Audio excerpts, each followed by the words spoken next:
So dear students, जैसे कि हमने प्रीवियस सेशन के अंदर आपका single column cash book complete किया, अब हम आते हैं टू कॉलम कैश बुक के अंदर। अब टू कॉलम कैश बुक में कौन से टाइप के ट्रांजैक्शंस रिकॉर्ड किए जाते हैं, सबसे पहला क्वेश्चन। तो देखिए टू कॉलम कैश बुक में कैश या तो बैंक या डिस्काउंट, इन तीनों में से कोई भी दो टाइप के ट्रांजैक्शंस रिकॉर्ड किए जाएंगे। अब वो कौन से रहेंगे, वो पेपर में आपको स्पेसिफिकेशन दिया रहेगा। Clear picture? आपको जो भी दिया रहेगा, आपको दो टाइप के ट्रांजैक्शन तीनों में से रिकॉर्ड करने हैं। अगर टू कॉलम कैश बुक के अंदर कैश और बैंक आते हैं, यानी कैश के साथ बैंक के ट्रांजैक्शन रिकॉर्ड करने को बोल रहा है सामने वाला, क्वेश्चन में दिया हुआ, तो मैं आपको बता दूं वहां पे कॉन्ट्रा एंट्री के चांसेस बढ़ जाते हैं। कॉन्ट्रा एंट्री का मतलब होता है एक ही ट्रांजैक्शन में डेबिट और क्रेडिट के दोनों के इफेक्ट हो। जब एक ही बुक के अंदर डेबिट और क्रेडिट के दोनों के इफेक्ट होते हैं, टू वे एंट्री बोलते हैं उसको, that is called as contra entry. आपको कॉन्ट्रा एंट्री एमसीक्यू में एंट्रेंस टेस्ट में पूछी जा सकती है। सो अगर कॉन्ट्रा एंट्री का मतलब सुने तो क्या होगा, जब एक ही बुक के अंदर डेबिट और क्रेडिट के दोनों के इफेक्ट होते हैं, दोनों के, तो उसको अपन बोलते हैं कॉन्ट्रा एंट्री। अब कैसे होंगी, क्यों इसको कॉन्ट्रा एंट्री बोलते हैं, परफॉर्मेंस करते वक्त हम आपको बताएंगे। चलिए क्वेश्चन नंबर, इसका प्रोफार्मा कैसे बनता है डबल कॉलम कैश बुक का, देख लीजिए। सबसे पहले इन द बुक ऑफ, यहाँ लिखना है फर्म का नाम, आपको दिया है कि क्वेश्चन में, जैसे क्वेश्चन नंबर 3 आज हम सॉल्व करने वाले, नहीं दिया ना, बस दिया है prepare double column cash book. अब डबल कॉलम कैश बुक में ये भी नहीं दिया है कि सर कौन से टाइप का ट्रांजैक्शन रिकॉर्ड करना है, वो तो बताओ सर, नहीं दिया ना, यहाँ पे मिसिंग है कि नहीं। तो यहाँ पे आप देखना कौन से टाइप के ट्रांजैक्शन है। जैसे ओपनिंग बैलेंस कैश का अवेलेबल है, रिसीव नहीं, कुछ नहीं दिया तो कैश आता है ना, कैश रिसीव है, डिस्काउंट है, फुल सेटलमेंट ₹600-700 डिस्काउंट है। फिर उसके बाद यहाँ पे भी डिस्काउंट का एंट्री है, फिर यहाँ पे भी डिस्काउंट है, यानी कहने क्या कि कैश के साथ वो डिस्काउंट के ट्रांजैक्शन पूछ रहा है। क्या मेरी बात आप सबको समझ में आ रही है? कोई सिंगल ऐसा स्टूडेंट है जिसको समझ में नहीं आ रहा? तो यहाँ पे कैश के साथ डिस्काउंट है। कभी कभी क्या होता है मालूम है, कैश के साथ बैंक कॉलम आता है, और कभी कभी तो ऐसी आती है बात कि कैश बुक में कैश कॉलम रहता ही नहीं है, सिर्फ बैंक और डिस्काउंट कॉलम रहेगा।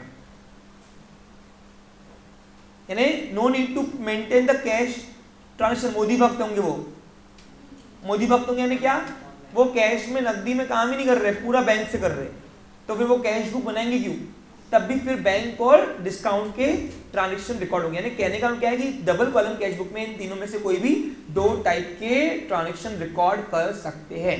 शुरू किया जाए, चलिए। अब इसका प्रोफार्मा कैसे बनता है, in the book of firm ने लिखते हैं यहाँ पे, in double column cash book दो यहाँ, तो कैश बुक हैविंग, जो भी उसने कॉलम पूछे वो यहाँ पे आपको दिखाना पड़ेगा। कैश एंड डिस्काउंट कॉलम दिया यहाँ पे, तो अपन कैश एंड डिस्काउंट कॉलम लेंगे। आगे अगर बैंक दिया है तो बैंक देंगे, आगे अगर कैश दिया ही नहीं है तो हम लिखेंगे cash book having bank and discount column. तो कोई भी तीन में से दो टाइप के ट्रांजैक्शन यहाँ रिकॉर्ड करेंगे। अब सिंगल कॉलम कैश बुक जिसको आ गया उसको double column cash book free में मेरा सत्य आता है। कैसे, देख लो इधर। हाँ, प्रोफार्म बनता है, सबसे पहले यहाँ पे आता है डेट नहीं दिया रहा तो सीरियल नंबर, फिर यहाँ पे आता है रिसिप्ट। अगर रिसिप्ट लिखना भूल गए तो you can write a particular also, चलता है, इट इज एक्सेप्टेबल। ओके, उसके बाद आता है यहाँ पे रिसिप्ट नंबर, आर नंबर, नोटा आती तो रिसिप्ट फट्टी। फिर यहाँ पे आता है LF छोटे से, और फिर यहाँ पे अब जो amount single column cash book में अमाउंट का एक कॉलम था ना, अब यहाँ पे दो कॉलम आएंगे, कैश के और डिस्काउंट का। तो यहाँ पे इतना कैश, यानी कैश की डेबिट साइड ये है, और अगर एंट्री में डिस्काउंट किया होगा, डिस्काउंट की डेबिट साइड ये है। ये हो गया डेबिट साइड पूरी खत्म। अब सेम पार्ट क्रेडिट का, फिर अभी क्रेडिट में आता है डेट, आइदर सीरियल नंबर, फिर यहाँ पे आएगा पेमेंट, क्या आएगा, नोटा जानने का सोर्स बोलते पेमेंट। पेमेंट अगर नहीं लिख पाए तो पर्टिकुलर लिखा तो भी एक्सेप्टेबल है। फिर यहाँ पे आता है वाउचर नंबर। अब मैंने आपको वाउचर बुक नहीं दिखाई है ना, आज दिखाएंगे, ओके, आपको एट लास्ट याद लाना मुझे बस। फिर यहाँ पे आता है LF, बी नंबर बोलते हैं वाउचर नंबर को, LF। और फिर यहाँ पे फिर से कैश का क्रेडिट साइड आएगा, ये क्रेडिट कॉलम है कैश का, और डिस्काउंट का भी ये क्रेडिट कॉलम है। इस तरीके से आपका cash book, double column cash book बनता है।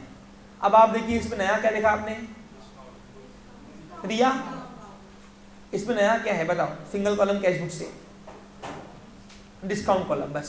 यानी एक साथ अब हम कितने टाइप के ट्रांजेक्शन रिकॉर्ड करेंगे? 2। कौन कौन से? कैश और डिस्काउंट। सर रिकॉर्ड करने का तरीका सेम है, लेकिन इसकी लेजर्स क्लोजिंग करने का तरीका अलग है। अब वो क्यों अलग होते हैं उसके पीछे भी आज हम चर्चा करेंगे। इसके पहले क्वेश्चन शुरू किया जाए। चलो अब डिस्कस करते पहले क्वेश्चंस को, और हाथों इसको रिकॉर्ड करना है। हाँ, ओपनिंग बैलेंस। अब ये ओपनिंग कभी भी कैश की बैलेंस होती है। अब कैश ऑलवेज हैव कौन सा balance? Cash never have credit balance. तो कैश की डेबिट साइड है। अच्छा, कौन से महीने की एंट्री है? देखो अगस्त 2006, तब सब सारी एंट्री एक ही महीने की है और एक ही ईयर की है, तो यहाँ पे हम लिख के इसको खत्म कर देंगे। यानी बार बार मंथ और ईयर लिखने की जरूरत तुमको नहीं पड़ेगी फिर। ओके चलो, अब यहाँ पे ओपनिंग बैलेंस दिया है, तो कैश के डेबिट साइड में यहाँ पे टू बैलेंस ब्रॉट डाउन के नाम से आता है। ओपनिंग बैलेंस क्या नाम से आता है? बैलेंस ब्रॉट डाउन, B/D बोलते हैं इसको। डेट आएगी पहली, दिया है ना उसमें बैलेंस का कितना अमाउंट है। अगस्त के पहले कौन सा महीना आता है?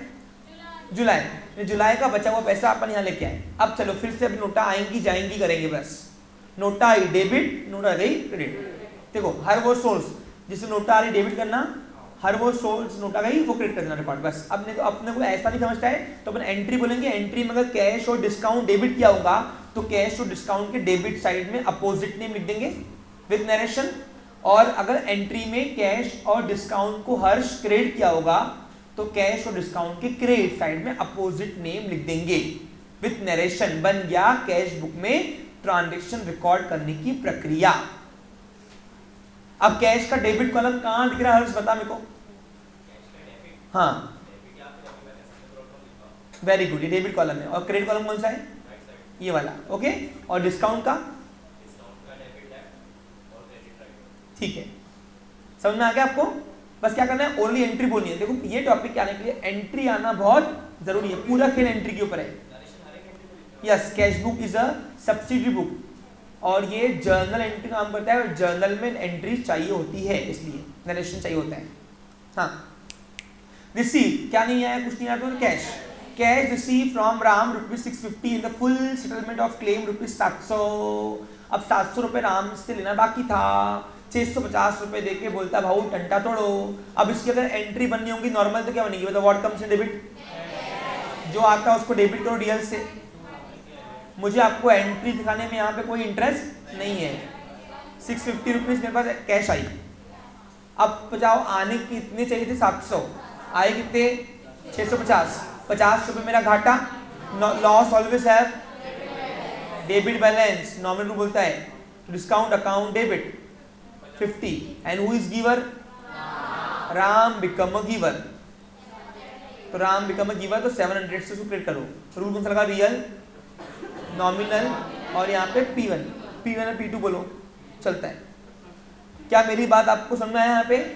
अब हमारे सामने कौन से कॉलम गिवन है? कैश, डिस्काउंट और राम में से कैश और डिस्काउंट कॉलम गिवन है। अब एंट्री में कैश और डिस्काउंट का क्या डेबिट किया है, तो कैश के और डिस्काउंट के डेबिट कॉलम में जाओ। अब कैश और डिस्काउंट का डेबिट कॉलम तुमको दिख रहा क्या मेरे प्यारे बच्चों? कहाँ दिख रहा है मुझे बताओ? ये रहा, कैश और डिस्काउंट के डेबिट कॉलम में कैश के सामने कैश की अमाउंट, डिस्काउंट के सामने डिस्काउंट की अमाउंट। और यहाँ पे अपोजिट नेम लिख देना। नाम किसका है? क्रेडिट का, टू राम अकाउंट। अब लिखो with narration, be cash received and discount allowed, है ना? And discount allowed. नरेशन अच्छे से लिखना पूरा, मैं शॉर्टकट लिख रहा हूं, शॉर्टकट। तारीख बोलो। हो गया ट्रांजैक्शन रिकॉर्ड। इजी है। सिंगल कॉलम कैश बुक अगर तो डबल भी अपने आप आता है। देखो प्रक्रिया अपनी सेम है अकाउंटिंग की। आगे बढ़ता हूं, नेक्स्ट। रिसीव कुछ नहीं दिया तो cash. Cash receive from Mohan ₹440 and allowed him discount ₹10। यानी क्या? 440 रुपए लिए और बदले में उसको तब जाके मैंने 10 रुपए अलाउड किया डिस्काउंट। अब बताओ उसको 10 रुपए देना डिस्काउंट मेरे लिए अच्छी बात है बुरी बात है? अब बताओ टोटल हिसाब कितने होंगे? 450 का। 450 में से 440 रुपए मेरे पास नोटा आ रही और 10 रुपए फिर जाके उसको मैंने डिस्काउंट दिया, अलाउड किया हमने ना, हिम। समझ में आ रहा आपको क्लियर? अब बताओ इसकी एंट्री होंगी तो क्या होंगी, मेरे पास क्या आ रहा, what comes in debit, cash comes in debit. कितनी आई नोटा, 440। अब मैंने आपको हमेशा बताया करो, कैश और डिस्काउंट जुड़े हुए भाई है, जहाँ कैश जाएगा वहीं डिस्काउंट देना है आपको, जब दिमाग नहीं लगाना है तो, और लॉजिकल करना है तो आपको पता है रूल वाइज। अब बताओ 10 रुपए क्या हो गया मेरा, घाटा हो गया ना, लॉस ऑलवेज है bye discount account debit. And who is giver, Mohan become a giver, तो मोहन को पर्सनल रूल से क्रेडिट कर दो। 450 रुपए का टंटा टूट रहा उसका, 440 रुपए देकर। अब बताओ इन तीनों कॉलम में से मेरे पास कौन सा कॉलम गिवन है, कैश भी कॉलम गिवन है डेबिट का, और डिस्काउंट भी है, तो कैश और डिस्काउंट के डेबिट साइड में जाओ। गए क्या? अब कैश और डिस्काउंट के डेबिट साइड में जाओ, कैश की अमाउंट कैश में लिखो और डिस्काउंट की अमाउंट डिस्काउंट लिखो, और यहाँ पे नाम लिख दो अपोजिट साइड का, टू मोहन अकाउंट। तारीख बोलो, नरेशन को being cash received and discount allowed.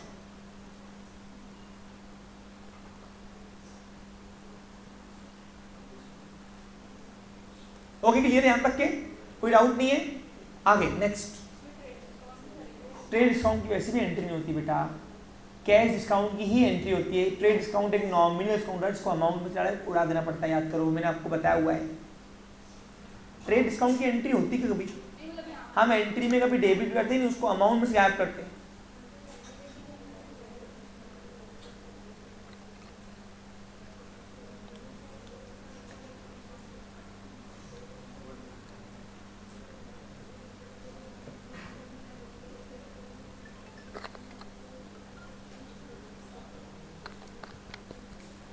क्या यहां तक तकलीफ किसी को? ओके आगे नेक्स्ट,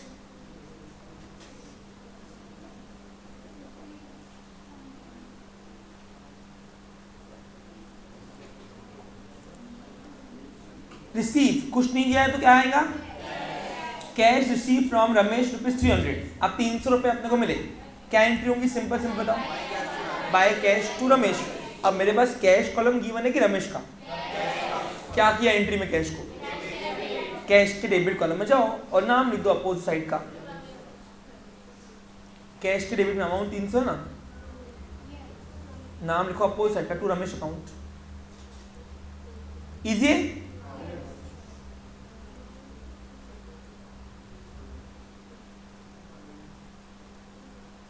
तारीख बीइंग कैश रिसीव्ड, बस कोई being cash received from Ramesh चलता है। पेड, अब क्या पेड किया है, जब कुछ नहीं है तो कैश पेड का, कैश पेड टू राजेश।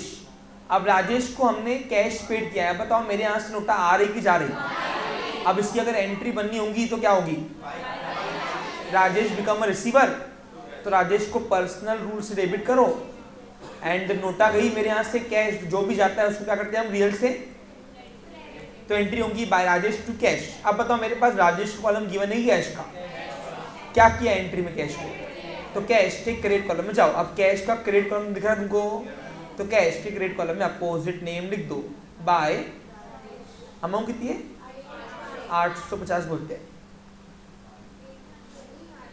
800 ठीक है, बाय राजेश अकाउंट। और तारीख जहाँ एंट्री होती है वहां पे नरेशन होता है, बीइंग कैश पेड, कोई लिखेगा being cash paid to Rajesh, चलता है। आगे पेड, अब क्या पेड किया है, cash paid to Sunil ₹675 and discount receive ₹25। अब क्या हुआ, सुनील से हमको 675 रुपीज अपन ने पेड किया और उससे हमको डिस्काउंट मिला 25, यानी उसको कुल मिलाकर देने थे 700 रुपए, कितने, 675 रुपए देकर टंटा तोड़ा हूं अपना 700 का। अब बताओ जगह पे 25 रुपए बच गए ना मेरे, एक दिन का चाय पानी का नाश्ता निकल गया ना, मेरा खर्चा निकल गया ना, बराबर कि नहीं? हाँ अब बताओ यहाँ पे, अब दो में ध्यान दो, अब सोचने वाली बात है, नोटा आ रही कि जा रही, जा रही, तो जो जाता है उसको अपन क्रेडिट करते पक्का है, यानी कैश क्रेडिट होगा पक्का है। अब बताओ देने कितने थे, 700 रुपए, दिए कितने, जगह पे कितने बच गए, क्या हो गया मेरा प्रॉफिट हुआ, प्रॉफिट ऑलवेज है कौन सा बैलेंस, कौन सा रूल, वेरी गुड। और who is receiver, Sunil become a receiver, तो सुनील को डेबिट करो। यानी मैं आपको एंट्री के माध्यम से रफली एंट्री करवा के क्यों समझ में आ रहा है क्लियर। अब बताओ एंट्री बनी by Sunil account debit to cash to discount. अब बताओ मेरे पास इन तीनों में से कौन सा कॉलम गिवन है, कैश का भी क्रेडिट कॉलम गिवन है और डिस्काउंट का भी है। तो कैश की अमाउंट कैश में, डिस्काउंट की अमाउंट डिस्काउंट में, नाम लिख दो अपोजिट साइड का बस। तो कैश की अमाउंट कैश में लिखो, डिस्काउंट की अमाउंट डिस्काउंट में लिखो मेरे प्यारे बच्चों, नाम लिख दो यहाँ पे अपोजिट साइड का बाय सुनील अकाउंट। तारीख बोलो, हो गया। अब जहां एंट्री होती है वहां पे क्या आता है, being cash paid and discount received, हमको डिस्काउंट मिला है यहाँ पे इसलिए मेरा प्रॉफिट हुआ वो, being cash paid and discount received. Easy है देवेश, तुषार, धीरज, हाउ बहुत छोटे से बोला तुमने, क्यों ना ऐसे एनर्ल हमको जब आता था ना तो हमें अपनी खुशी ऐसे एक्सप्रेस करते थे, हाँ सर आता है, आ रहा है, गला खराब है, ओके आगे चलो, तबीयत खराब है सारी। Cash paid to, cash paid for stationery, अब स्टेशनरी आ रही और नोटा किसकी एंट्री होगी, बाय स्टेशनरी टू कैश। अब बताओ स्टेशनरी कॉलम गिवन है कि कैश, क्या किया एंट्री में कैश को, तो कैश के क्रेडिट कॉलम में जाओ और अपोजिट एंड लिख दो, अमाउंट कितनी है 50 बाय स्टेशनरी अकाउंट, कितना चिल्लर है देखो। अब आपको मालूम है मैं 40 से ऊपर स्टेशन से एंट्री भी क्यों लिए, पूरा 11 एक जगह और एंट्रीज एक जगह। पहला मंजिला सिर्फ भारी होता है बनाना, एक बार बन गया कि अपने आप बिल्डिंग बनती जाती है, बोलो कि हालांकि ये भी पहला मंजिला है देखो, लेकिन ये ऑप्शनल वाला है, क्या ये, हाँ, बीइंग स्टेशनरी परचेस, हाँ being cash paid for stationery चलता है, हाँ पेड फॉर स्टेशनरी। भाई तू मेरे शहर में बिल्कुल भी दिमाग को तान देने का, क्या सारी एंट्रीज हम हो चुके हैं। अब इसको क्लोज करने का तरीका थोड़ा अलग है, रुक जाओ यहाँ पे अपनी पेंसिल पेन जो है वो नीचे रख दो और देख लो। देखो मेरे प्यारे बच्चों, इधर एक एग्जांपल और करेंगे अपना यहाँ पे। अभी मैं एक बड़े बच्चों को बोल रहा हूँ एग्जाम्पल, यानी इन शॉर्ट बीकॉम में भी आपको ये टॉपिक रिपीट है तो वहां से लेंगे का क्वेश्चन, ठीक है। देखो चलो, कोई भी पढ़ाई आगे वेस्ट जाएंगे, बीकॉम बीबीए में सब में सब्सिडी बुक है तुमको, मुंबई में जाओगे तो भी सब्सिडी बुक पढ़ने को मिलेगा आपको, ओके। हाँ देखो जरा, अब कैसे करना है देखो मेरे प्यारे बच्चों। अब क्लोज करने का तरीका कैसे, देखो जहां पे भी तुमने लास्ट ट्रांजेक्शन लिखा है डेबिट में क्रेडिट में, 3-4 लाइन छोड़कर अमाउंट कॉलम में कैश के और बैंक के, डेबिट साइड में भी और क्रेडिट साइड में भी एक लकीर 2 लकीर खींचो।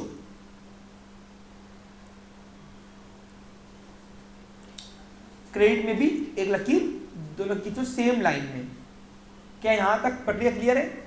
क्लोजिंग कर रहे हैं, क्या कर रहे हैं अकाउंट, सारे ट्रांजेक्शन खत्म हो चुके हैं, अब हम क्लोज कर रहे हैं। देखो क्लोज करने का तरीका कैसा है। हाँ अब सबसे पहला काम एक एक कर करना है, एक एक करके, दोनों एक साथ नहीं, एक करके। पहले कैश को निकालते हैं और कैश को निपटाने का तरीका सेम है जैसे हमने सिंगल कॉलम कैश बुक में किया था। बस देखो कोई भी साइड की अमाउंट बढ़ी आ रही है वो एक लकीर 2 लकीर के अंदर देखो कैश की हमेशा डेबिट साइड रहेगी।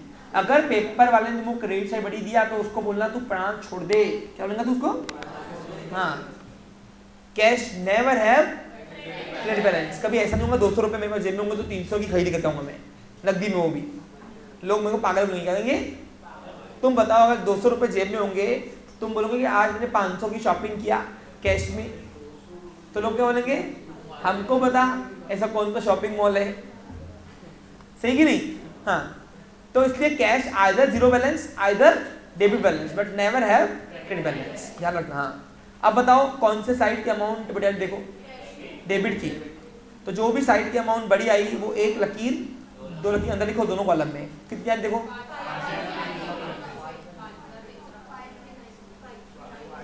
जो भी साइड की अमाउंट बड़ी आई वो एक लकीर 2 लकीर अंदर लिखा।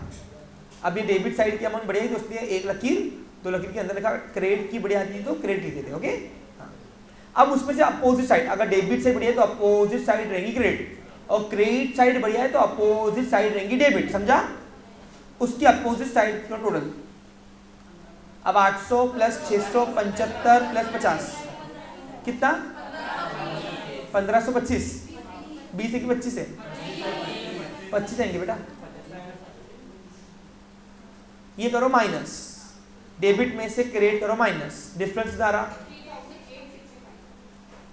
बराबर है क्या दयाल? 3865 रुपए बच रहे क्या? देख तो बच रहे हैं। अब ये बची हुई साइड रिया, आप बताओ ये कहां कम पड़ रहा? एक मिनट, आप रिया ओके, रिया नाम है ना, रिया बोल बेटा, क्रेडिट से कम बढ़ रही है तो इक्वल करने के लिए एक लकीर दो के ऊपर कहीं भी भर, कहीं भी, लेकिन एक लकीर दो के ऊपर भरना है। ओके, अब बताओ बची अमाउंट कहां भरनी है? डिफरेंस अमाउंट इक्वल करने के लिए जो साइड कम भर रही, तो 3800 कितना? 65, ये इतना अमाउंट डिफरेंस भर रहा है, इक्वल करने के लिए भरा। ये इक्वल करने के लिए क्या नाम से भरोगे? Balance carried down, by balance carried down. और जहां भी आपने कोई भी साइड में किया होगा अगर क्रेडिट डाउन, तो उसके अपोजिट साइड में यही बचा हुआ बैलेंस जो है लेके आओगे अपोजिट साइड में। अब अगर क्रेडिट डाउन क्रेडिट भी किया है तो डॉट डाउन कहाँ होगा? डेबिट में, लेकिन एक लकीर दो लकीर नीचे। ये एक लकीर दो लकीर नीचे लिखने का जो महत्व है वो क्यों है कि हम ये बताना चाहते हैं सामने को कि भैया ये नेक्स्ट महीने का बैलेंस हम लेके जा रहे हैं, इसको बचा हुआ कैश जो हम नेक्स्ट मंथ कैरी फॉरवर्ड कर रहे हैं। क्या इसको हम बोलते हैं? Carry forward. तो इसलिए इसको एक लकीर दो लकीर नीचे लिखते हैं। यानी हमारा कौन सा महीना? अगस्त ना, हमारे अगस्त महीना यहाँ पे खत्म हो रहा है और सितंबर महीने से हम यहाँ से अकाउंटिंग शुरू करेंगे, ऐसा हम उसको बताना चाह रहे हैं। समझो आपको? To balance brought down, carry down को महीने की आखिरी डेट 31 अगस्त आता है क्या? ठीक है, ईयर कौन सा है? और अगस्त के बाद क्या आता है? नेक्स्ट मंथ की फर्स्ट डेट, 1 सितंबर 2006। इसको बोलते हैं डबल कॉलम कैश बुक को प्रिपेयर करना, लेकिन अब बाकी है मेरे दोस्त। अब डिस्काउंट का जैसे आपने कैश का बैलेंस किया वैसे नहीं करना, नहीं, डिस्काउंट का चुपचाप में इज्जत से शिद्दत से डेबिट की अमाउंट डेबिट में डालो, क्रेडिट की अमाउंट क्रेडिट डालो। अब सर आपने बोल दिया ठीक है हम डाल दे रहे हैं, कोई बात नहीं, लेकिन क्यों उसका देना पड़ेगा? यस दे रहा हूँ, लिख तो लो। अब तो डेबिट का कितना है टोटल? 60 और क्रेडिट का ओनली 25, तो 25 है। अब सर ऐसा क्यों? हमने कैश की तरह इसको क्यों नहीं किया? पहला क्वेश्चन। ओके सुनो, देखो सब्सिडरी बुक क्या है? अकाउंटिंग की पहली स्टेप। इसके बाद क्या बनती है? Ledger posting. क्या होती है? तो लेजर पोस्टिंग में कैश का एक ही लेजर बनता है, इसलिए बचा हुआ बैलेंस हमको एक ही चाहिए बैलेंस। लेकिन अगर हम डिस्काउंट की बात करें तो डिस्काउंट अलाउड और डिस्काउंट रिसीव ये दो अलग बनता है। तो डेबिट की टोटल कर दिया, ये डिस्काउंट अलाउड का बैलेंस है पूरा, और क्रेडिट का टोटल कर दिया डिस्काउंट रिसीव का टोटल बैलेंस हो गया। इसलिए हम दो लेजर अलग बनाते, एक लेजर मर्ज नहीं करते ओनली डिस्काउंट के नाम से, इसीलिए हम दोनों की टोटल मर्ज न करते हुए बैलेंस एक नहीं निकालते हैं, क्योंकि आखिर जो ये बैलेंस बचेगा ये जाएगा तो लेजर पोस्टिंग में ना, और लेजर पोस्टिंग में जाने के लिए लेजर अकाउंट्स खोलने पड़ते हैं। और प्रैक्टिकल लाइफ में लेजर अकाउंट जो है डिस्काउंट के नाम से दो नाम से खोलते हैं, डिस्काउंट अलाउड अलग और डिस्काउंट रिसीव अलग। मैंने आपको लेजर पोस्टिंग में अच्छे से करवाया हुआ है,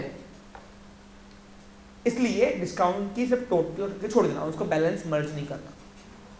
समझा? अभी कोई पूछेगा तो आगे आना चाहिए ना अपने को, भाई क्यों? देखो क्यों का आंसर बहुत जरूरी है एक्चुअली, जब तक नहीं तो पढ़ाई नहीं समझेगी।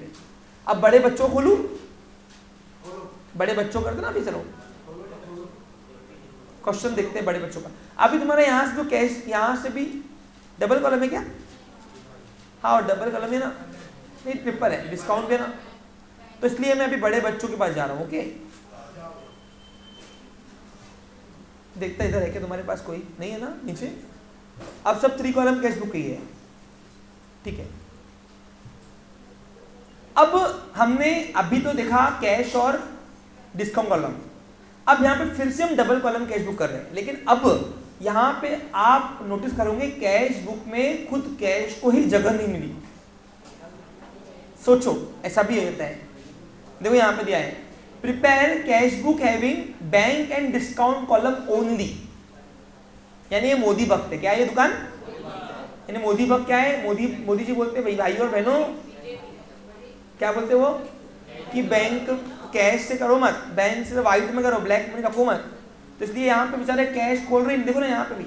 लेकिन यहाँ पे ओवरड्राफ्ट है। अब ओवरड्राफ्ट तुमको मैंने सिखाया है क्या अभी तक? सिखा दूं? नहीं, कल नहीं, आज। चलो, अब ओवरड्राफ्ट का मतलब तुमको पता होना चाहिए। जब कोई बैंक से करंट अकाउंट होल्डर यानी बैंक से आपके बैंक दुकान के बैंक खाते से जब आप ओवर विड्रॉ करते हो, यानी क्या आपके अकाउंट में चेक होगा, आपके अकाउंट में पैसे होंगे 1 लाख का, आपने गलती से चेक दे दिया 1,20,000 का, तो बैंक आप अगर आप अच्छे कस्टमर बैंक के तो बैंक आपको ओवर विड्रॉ की देती है फैसिलिटी, जो बैंक के लिए क्या है? कर्जा। सॉरी, हमारे लिए क्या है? कर्जा। तो बैंक, हाँ, तो हमारे दुकानदार के लिए वो कर्जा है, बैंक का लायबिलिटी है। और लायबिलिटी ऑलवेज है वो कौन सा बैलेंस? Credit balance. ये कौन बोलता है? जब मैंने आपको ट्रायल बैलेंस सिखाया था तो लिस्ट लिखाया था, याद करो। कोई भी कर्जा देना बाकी है P1 से अपन क्रेडिट करते हैं। तो बैंक में अगर आपको बैंक का बैलेंस दिख रहा है, बैलेंस, तो डेबिट साइड लिखना ओपनिंग बैलेंस, क्या नाम से? बैलेंस डॉट के नाम से। लेकिन ओवरड्राफ्ट दिया, अगर ओवरड्राफ्ट क्या दिया अगर, तो आपको बैंक का क्रेडिट साइड बैलेंस दिखाना पड़ेगा। डे 1 पे ही हमारे ऊपर कर्जा था जब हम आए थे। अब ऐसा ही एक ट्रांजेक्शन यहाँ पे दिया है, 4-5 एंट्री है, निपटा तो खत्म करो। चलो, कल करे सो आज कर, आज करे सो अब। ओके, अब यहाँ पे डबल कॉलम कैश बुक बनाओगे मेरे प्यारे बच्चे। चलो, लेकिन वहां पे कैश की जगह बैंक और डिस्काउंट के ट्रांजेक्शन रिकॉर्ड हो रहे हैं। अब यहाँ पे देखो खुद कैश बुक में कैश कोई जगह नहीं है, तो यहाँ पे लिखना कैसे? सुनो, इन द बुक का ऊपर लिखना, फिर यहाँ पे डबल कॉलम कैश बुक, यहाँ पे लिखना cash book having bank and discount column. अब यहाँ पे जो कैश का कॉलम गिवन था उसकी जगह अपन ने बैंक कॉलम बनाया, यानी अभी बैंक का डेबिट कॉलम और डिस्काउंट का डेबिट कॉलम है, और बैंक का क्रेडिट कॉलम और डिस्काउंट का क्रेडिट कॉलम है। चलिए शुरू करें। ध्यान दो क्या हुआ। अब ये क्वेश्चन हम यहाँ पे कर रहे हैं, क्वेश्चन नंबर 5 जो आपको दिख रहा है यहाँ पे, ये डबल कॉलम कैश बुक है जहाँ पे बैंक और डिस्काउंट कॉलम है कैश का। अब कैश कॉलम बनाया अभी तो एक भी एंट्री तो कैश नाम से है ही नहीं, देखो ना, तो क्या करोगे? 0 लिख के आऊंगा बैलेंस, इसलिए कैश को जगह नहीं दिया था, बना के भी आया तो 0 ही आएगा बैलेंस। चलो, अब यहाँ पे 1 जनवरी 15 को बैंक ओवरड्राफ्ट दिया हुआ है और कैश इन हैंड दिया हुआ है। अब कैश इन हैंड शूट में इग्नोर करना। पूछो क्यों? अबे कैश वाला में तो कहां लगूंगा बैलेंस का? अब देखो बैंक कौन है? Artificial person. सुनो, तो बैंक का ओपनिंग बैलेंस, अब ओपनिंग बैलेंस किसको बोलते मालूम है ना? बचा हुआ पिछले महीने का बचा हुआ पैसा। बैंक का ओपनिंग बैलेंस डेबिट में भी आ सकता है और क्रेडिट में भी। अब कब डेबिट में आएगा कब क्रेडिट में, सुन लो समझ लो, बार बार नहीं बताऊंगा, नहीं समझा अभी पूछना, बाद में नहीं। देखो, अगर आपके एग्जाम्पल में लिख के आया है बैंक बैलेंस, जैसे यहाँ पे देखो 6 नंबर में लिखा हुआ है ओपनिंग बैंक बैलेंस, आपको दिख रहा है 6 नंबर में ओपनिंग बैंक बैलेंस दिख रहा है आपको, कैश बैलेंस बैंक बैलेंस, तो इसका मतलब कि बैंक में हमारे पैसे पड़े, पॉजिटिव बैलेंस है, यानी हमें लेना बाकी है बैंक से, वो मेरी एसेट है, क्या है मेरी वो, तो अब डेबिट डालना उसको डेबिट में। लेकिन अगर आपको दिखा रहा ओवरड्राफ्ट, क्या दिखा रहा, जैसे यहाँ पे 5th नंबर में दिख रहा है आपको, दिख रहा है आपको 5th नंबर पर, चलो, तो अगर ओवरड्राफ्ट तुमको दिख रहा है तो ये बैंक का निगेटिव बैलेंस है, लायबिलिटी है, क्या है अपने लिखो, और लायबिलिटी ऑलवेज है वो कौन सा बैलेंस, तो बैंक बैलेंस रहा तो डेबिट डालना बैलेंस, यानी पैसे पड़े बैंक में, और अगर ओवरड्राफ्ट रहा तो ऑलरेडी कर्जा है, कर्जे में अपन डूबत में। तो यहाँ पे अब पहला एग्जांपल है ओवरड्राफ्ट है, मैं नहीं चाहता था कि बैंक का पहला एग्जांपल ही ओवरड्राफ्ट का, लेकिन आ रहा है ना तो ग्रैब करो। देखो अपने माइंड को सिर्फ कमांड करने की देरी होती है बस। अब आज के बाद बताओ बैंक को कौन सा बैलेंस होता है, बैंक को डेबिट और क्रेडिट हो सकता है, क्यों, बैंक कौन एक आर्टिफिशियल, लेना बाकी है देना बाकी हो सकता है, लेकिन कैश नेवर है बैंक का हो सकता है, समझा क्या क्लियर? हाँ, अब यहाँ पे ओवरड्राफ्ट है, तो ओवरड्राफ्ट है तो ओपनिंग बैलेंस कहाँ लिखूं मेरे प्यारे बच्चों? अब देखो सारे एंट्री एक ही महीने की है ना, तो लिख दो यहाँ पे जनवरी, पहले मंथ लिख दो ऊपर, जनवरी 2015, 5 की 15 है, जनवरी 2015, ठीक है। अब 1 तारीख को जब मैं आया तो बैंक का निगेटिव बैलेंस था, तो यहाँ पे A1 लिखो, यहाँ पे बाय बैलेंस ब्रॉट डाउन। अगर ओवरड्राफ्ट रहा तो यही बैलेंस निगेटिव बैलेंस है। कितना था बैंक में कर्जा? हाँ, क्वेश्चन डिस्प्ले कर रहा हूँ यहाँ पे, देखो तो। एक मिनट कुछ गड़बड़ी है, वेट। हाँ, तो यहाँ पे ओवरड्राफ्ट है 4000 रुपये से, दिख रहा है आपको बच्चे लोग? इन्हें पहले डे 1 पे जब मैं आया था जनवरी को, तो दिसंबर में इन्होंने कांड वांड किए होंगे कुछ तो भी, यानी बिजनेस में। हाँ, ऐसा कुछ कांड नहीं। तो हाँ, तो फिर वो बचा हुआ कर्जा लेके कर्जा कर गए, 4000 रुपये पहले ही बैंक को देना बाकी था। पहला दिन ही मनूस, तो क्यों? नए साल में पहले कर्जा 4000 रुपये से, निगेटिव बैलेंस से। क्या ये? लायबिलिटी ऑलवेज है। तो आज के बाद क्या सीखा? बैंक को ओवरड्राफ्ट दिखा तो क्रेडिट में क्या होगा? अगर बैंक बैलेंस दिखा तो यही बैलेंस बढ़ाओ डेबिट में कर देना। ये पिक्चर। चलो अब हम करेंगे धंधा, 1 महीना पूरा जनवरी का, और यहाँ पे बैंक और डिस्काउंट से संबंधित ट्रांजेक्शन रिकॉर्ड करेंगे। कहाँ पे? बैंक एंड डिस्काउंट कॉलम में कैश बुक के। देखते हैं। हाँ, कैश इन हैंड को इग्नोर करना, पूछो क्यों? अगर कैश बुक भी पूछा होता कैश कॉलम, तो अभी कैश का debit balance to balance brought करते थे, यानी कैश का यहाँ पे अगर डेबिट कॉलम होता था हमारे पास, तो यहाँ पे लिखते थे to balance brought down. Cash को नेगेटिव बैलेंस कभी नहीं होता है भाई, बैंक को हो सकता है। पूछो क्यों? 4 बार बोल दिया मैंने। बैंक कौन है? आर्टिफिशियल। यहाँ तो लेना बाकी होता है, देना बाकी होता है। चलो, तो ये बैंक का बैलेंस इग्नोर करोगे, क्यों करोगे? समझा बच्चा लोग? अब आगे देखो। Receive cheque from Ajay ₹2900 for the full settlement of ₹3000। अब बताओ मेरे पास क्या आ रहा? चेक आ रहा। जैसे ही चेक आता तो मैं किसको पकड़ता? बैंक को। यानी मुझे बैंक से, मेरी बैंक से लेना बाकी है। जिसे कुछ भी लेना बाकी होता है उसको अपन क्या करते हैं? डेबिट करते हैं पर्सनल रूल से। तो 2900 रुपीज का चेक आ रहा है, बराबर कि नहीं? उस अजय से लेने कितने थे? 3000 रुपए। दिए कितने? 3200 रुपए का चेक देकर बोलता टंडा तोड़। 100 रुपए जगह पे क्या हुए मेरे? नुकसान, घाटा मेरा हुआ ना। लॉस ऑलवेज हैव, कौन सा रूल बोलता है? नॉमिनल। डिस्काउंट अकाउंट डेबिट 100 रुपया। And who is giver for me? Ajay become a giver for me, तो अजय को करेंगे पर्सनल रूल से क्रेडिट। अब इसकी एंट्री रूल बताओ, रूल कौन से लगी? Personal, nominal, personal. समझा आपको? क्लियर? हाँ, अब हमारे पास बैंक, डिस्काउंट और अजय में से कौन सा कॉलम गिवन है? बैंक और डिस्काउंट। क्या किया एंट्री में? बैंक और डिस्काउंट को डेबिट किया है, तो बैंक और डिस्काउंट के डेबिट साइड में आओ और अपोजिट नेम लिखो टू अजय अकाउंट। तारीख कौन सी है? 8। बैंक की अमाउंट बैंक में, डिस्काउंट की अमाउंट डिस्काउंट में। With narration being check received and discount allowed, being check received and discount allowed। अब वैसे भी चेक आता है तो अपन कहाँ डिपॉजिट करते हैं? बैंक में, क्योंकि चेक एक ही जगह होता है। चेक का लंबा लंबा सेशंस गए 4-4, बराबर बेटा? गए ना श्रद्धा? हाँ। नेगोशिएबल इंस्ट्रूमेंट पढ़ा ना, कितने होते हैं बता? 1 मिनट बोल, कौन कौन से? Very good. बिल्स ऑफ नहीं भूलना। मुझे क्यों? हमारा 12th का सेकंड टॉपिक है बिल्स ऑफ एक्सचेंज अकाउंटिंग के अंदर। हाँ, वहां मुझसे ये एक्सपेक्ट नहीं करना कि सर क्या होता, प्रॉमिस कुछ तो भी है, नेगोशिएबल इंस्ट्रूमेंट। हाँ, बाकी तो बताऊंगा, पूरा टेंशन लो। हाँ बोल।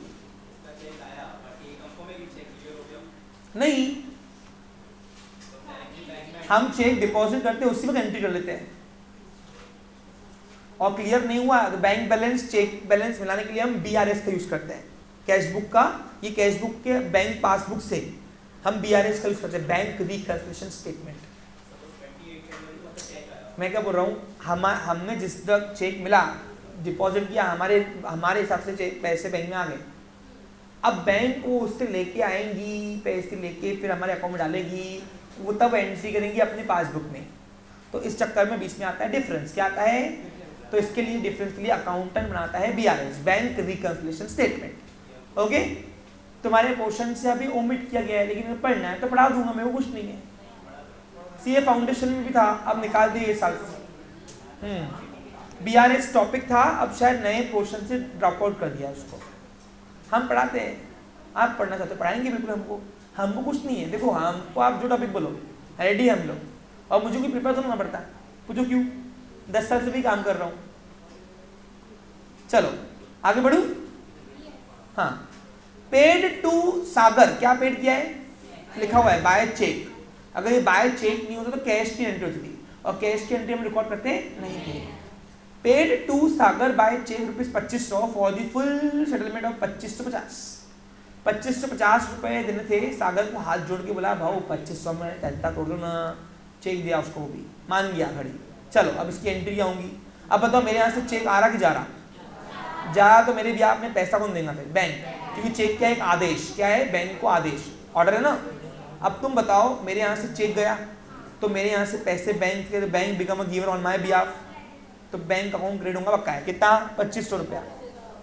अब तुम बताओ मुझे देने कितने थे, 2550, दिए कितने, 50 रुपए जगह बच गए। प्रॉफिट ऑलवेज है, डिस्काउंट अकाउंट क्रेडिट, क्योंकि प्रॉफिट को क्रेडिट बैलेंस होता है, नॉमिनल बोलता है। अब who is receiver, Sagar become a receiver for me, अरे चेक देना उसको मैंने, तो सागर को रिसीवर किया, तो रिसीवर को हम डेबिट करते हैं पर्सनल रूल से। तो इसकी एंट्री बनेगी तो क्या बनेगी मेरे प्यारे बच्चों, by Sagar account debit to bank discount. अब बताओ हम तीनों रूल कौन सा लगा, पर्सनल और ये नॉमिनल। अब तुम बताओ, अब बताओ मेरे पास सागर, बैंक और डिस्काउंट में से कौन से कॉलम गिवन है, बैंक का और डिस्काउंट का क्रेडिट कॉलम गिवन है। सागर का सुना है, छोड़ दो, लेकिन बैंक और डिस्काउंट के क्रेडिट साइड में अपोजिट नेम लिख दो, कर दो पोस्टिंग करो। बैंक की अमाउंट बैंक में 2500 रुपए और डिस्काउंट की amount 50, discount by balance, sorry by Sagar. हाँ वेरी गुड, विथ नरेशन, क्या narration, B cheque give issued and discount receive, कोई B payment paid by cheque and discount receive चलता है। नरेशन में बिल्कुल भी दिमाग को तान देने का, इशूड का मतलब है देना, समझा। 2500 का चेक देके 2550 का घंटा तोड़ा मैंने। आगे तारीख देखो, 20 का था भैया, इजी है, चिल्लर है। Next, LIC premium paid by bank. चलो इसकी एंट्री कौन बोलेगा, बोल, एक minute. LIC premium paid by bank, ये आपको MCQ में आएगा। पहले बताओ एंट्री बोलो, मेरे को कहाँ लिखना है वो तो बात की बात है। हाँ एक मिनट, हाँ बोल, by LIC premium to bank, सबका ही बोलना है। अच्छा मैंने बोल दिया अगर कि आप सब गलत हो तो क्या करोगे आप, देखो इसकी एंट्री क्या बनेगी, सुनो सुनो सुनो।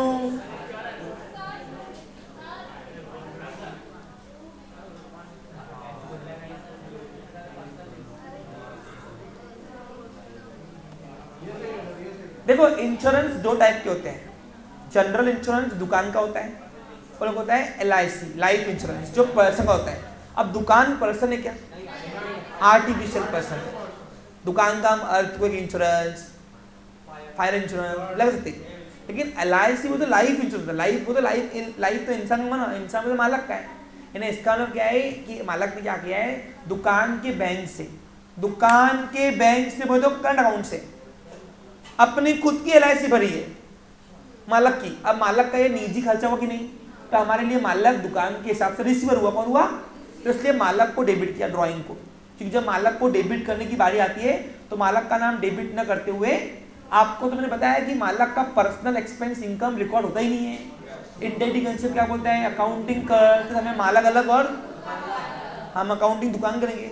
हाँ अगर यहाँ पे सब insurance premium paid by bank, तो वो दुकान का इंश्योरेंस तो, लेकिन LIC दिखा ना, और दुकान लाइफ थोड़ी ना है, वो नॉन लिविंग है, तो उसके ऊपर लाइफ का इंश्योरेंस कैसे करेंगे, यानी मालक का है, क्या ये, और मालक का इंश्योरेंस जो है ये उसका निजी खर्चा है जो हम रिकॉर्ड करते अब मालक अपने खुद का इंश्योरेंस भरे, या अपनी गर्लफ्रेंड का भरे, या अपनी वाइफ का भरे, या अपनी सौतेली वाइफ का भरे।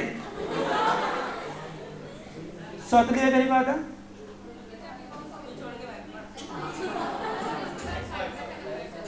अरे एक तरफ है घरवाली, एक तरफ बाहर वाली। ओके हाँ,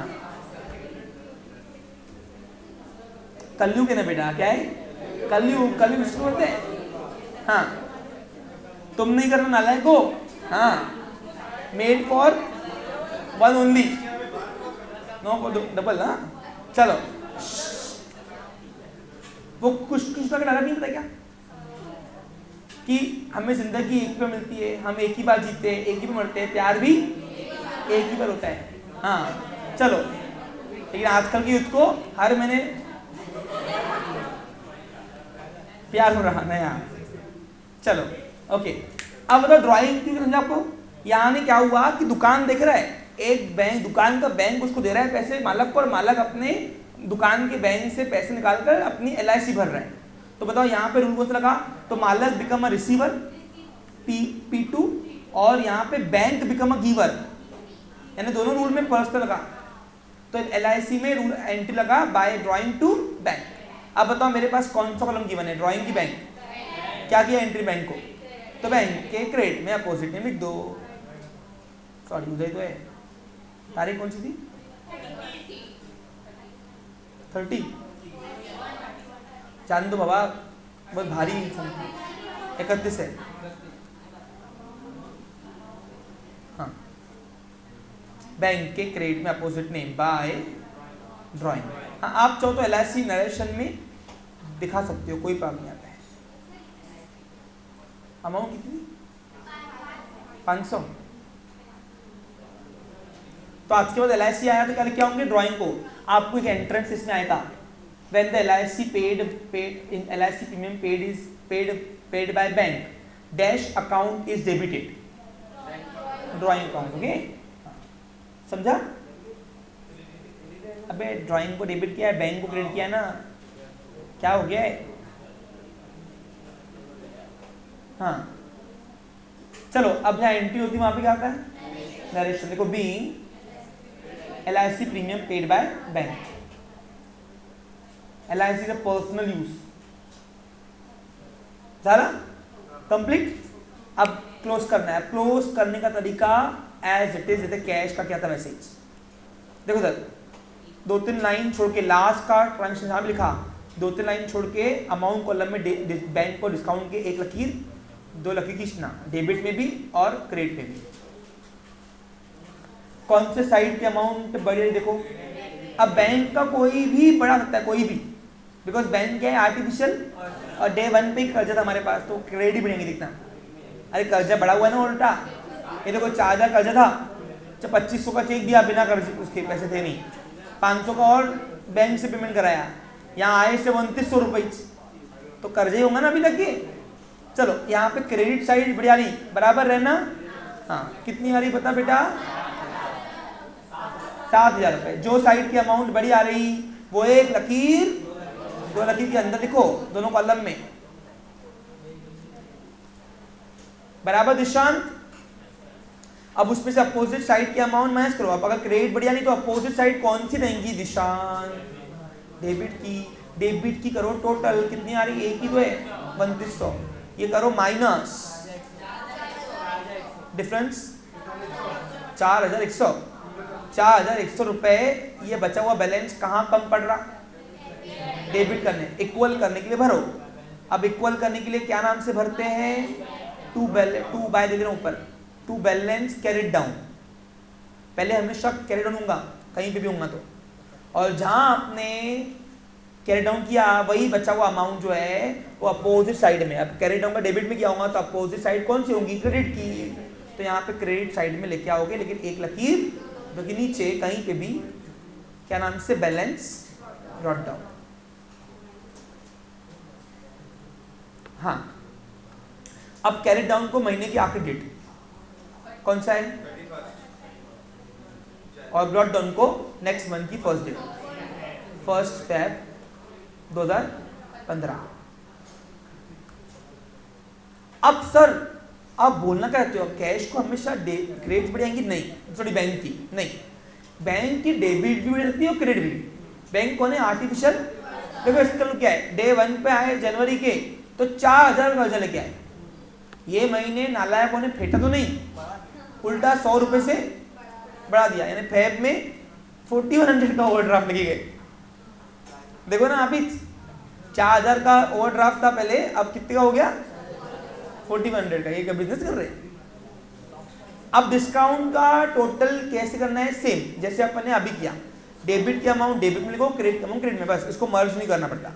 अब डेबिट में कितना देखो 100 रुपया और क्रेडिट में बस, इसको no balance credit down, no balance, सब कैश का और बैंक का ही बैलेंस कैरिट डाउन और ब्रॉट डाउन निकालना पड़ता है। कैश की तो डेबिट साइड ही बढ़ाएंगी, लेकिन बैंक का बोलते आता वो डेबिट पर क्रेडिट में, देख लेना कौन सा है। तो होपफुली आज मैं आपको कैश बुक समझाने में सक्षम रहा। कल एक और लेंगे डबल कॉलम जिसमें कैश और बैंक के ट्रांजेक्शन करेंगे और फिर हम जाएंगे सीधा 3 column cash book. Have a nice day, take care. Sorry